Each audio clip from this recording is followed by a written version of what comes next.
All the way from Pasig to Quezon Province, this is Chick Chicken, yung famous ngayon na daan ng daan sa FYP ko tuwing madaling araw. So, nagpabili na ako. 5 pieces na chicken tenders lang yung in-order ko kasi baka hindi na okay sa biyahe yung fries and mac and cheese. I-reheat ko na to dito sa amin kasi bumiyahe pa siya from Pasig to Quezon Province.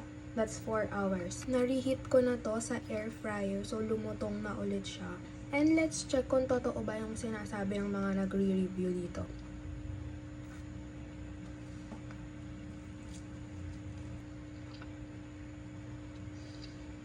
Hindi naman siya lasang cheese whiz. Medyo creamy pa nga siya. Nalalasahan ko pa milky. Alam mo yung cheese sauce ng ibang samgyupsal? Ganun. Nalimutan ko yung tawag sa sauce na to.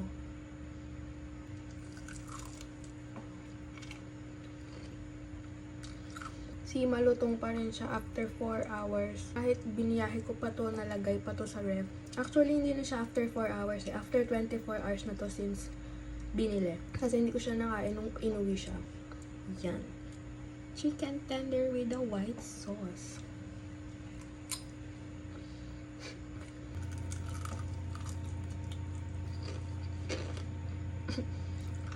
So far, ang best sauce, ito.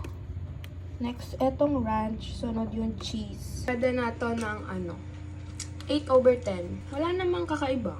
Tsaka, paano ko to i-rate ng maayos? Hindi ko pa naman natitikman yung original na Racing Cane. Kung natikman ko na yung original, tsaka ko pa lang siya mako-compare talaga. So far, chicken tender lang siya.